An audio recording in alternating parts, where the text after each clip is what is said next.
Այսպիսով, խնդիրներից մեկն այն է, որ ուռուցքը շատ արագ է աճում, ապա նաև տարածվում։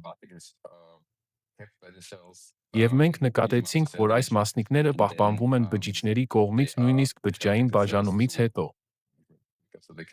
Այնուհետև դրանք օգնում են բջիջների ավելի արագ միգրացիային, որպեսզի դրանք կարողանան ավելի արագ շարժվել։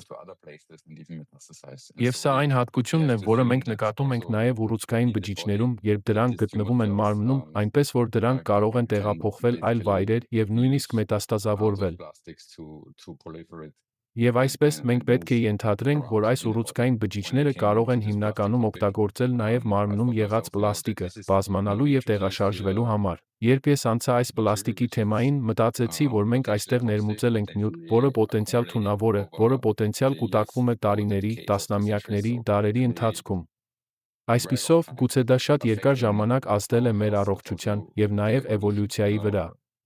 Ես նկատի ունեմ ոչ միայն քաղցկեղի էվոլյուցիան, այլև նոր տեսակների և ամբողջ էկոհամակարգերի էվոլյուցիան։